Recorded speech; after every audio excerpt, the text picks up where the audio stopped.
Hi guys, welcome to the Don't Fall Behind series, Nightcrows edition. First off, thank you to my dear friend Avi, who lives in Korea, for helping me out and getting me a Korean account for Nightcrows for this video after my main one got yoinked. The first tip that I can give you is to party up. Party up! The main quest is the fastest way for you to level.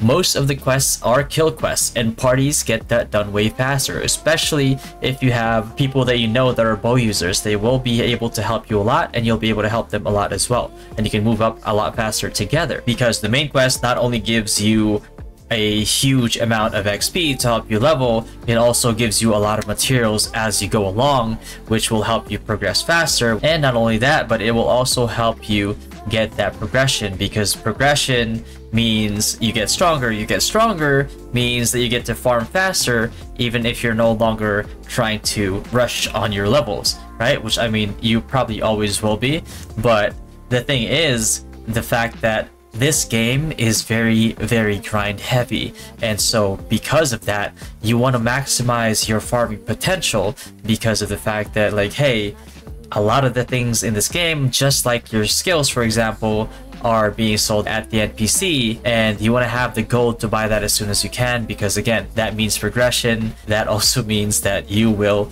be able to farm a lot faster.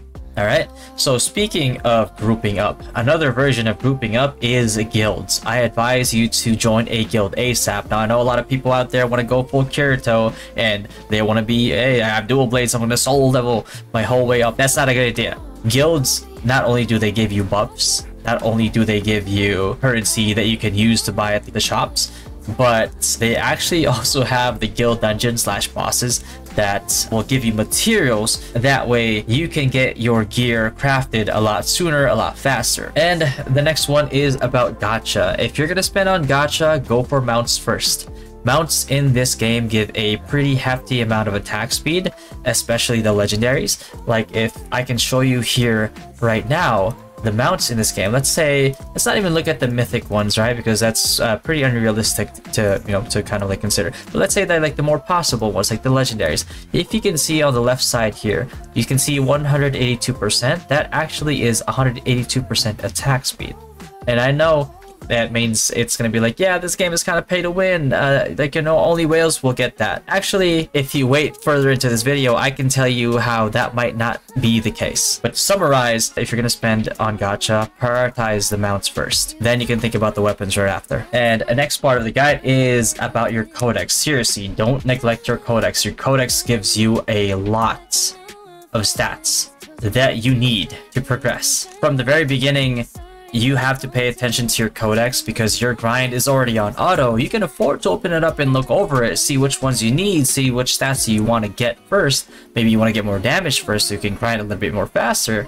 Some of the gear on there is gear that you cannot craft though, so you want to get the early game ones deposited early and not get rid of it by accident. With that said, however, now that you know for a fact that, like, these certain gears that cannot be crafted that you just got off of a mob, that means that gear has value. So you don't want to sell those at the NPC for a little bit more gold. Please don't do that. You want to pay attention to that, because if this is actually something that can be put into my codex, I could put it in my codex. Oh, well, I got another one and I can't put it in my codex anymore, for example, because I maxed out on it. Maybe it's something that you need to upgrade first. Or not only that, but, like, if you max out that piece of item on your codex as well, well, maybe you can sell it on the marketplace for a little bit more diamonds, a little bit more. And the next thing that I can tell you guys is, this is more for guilds, by the way, and it's that everybody should know to help your clerics, your wand users, your saints. They're gonna struggle a bit more than everybody, but you need them. I'm speaking for all the wand users out there. I'm doing a shout out to you guys. So basically,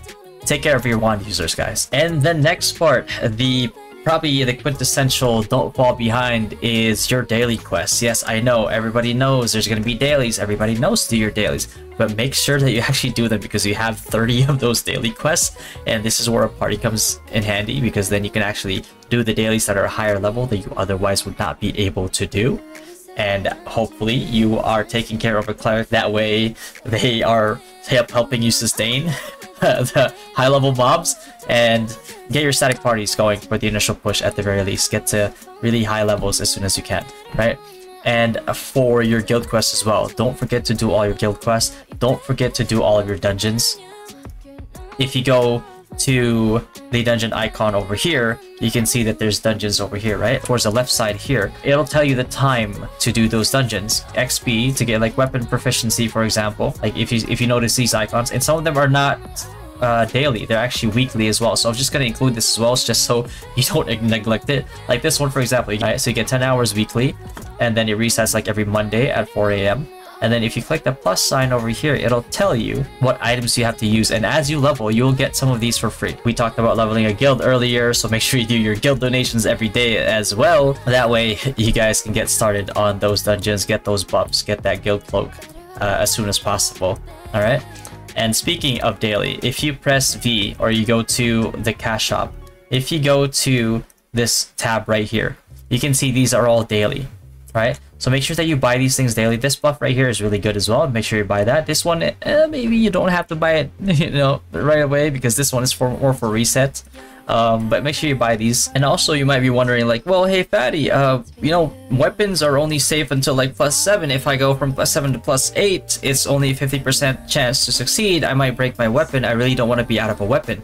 Well, that's completely fine too, because you still want to buy these pieces right here every day. The reason why you want to do that is because if you look at your codex again, you'll see some of the equipment here, right? Some of them have a requirement. It needs to be +7, it needs to be like +3. If you can see, these are the gacha crystals. If you click on this right now, you'll see right away, has a chance to drop legendaries. This is what I was talking about earlier, that maybe it's not just for pay to win the legendaries. Maybe you get lucky.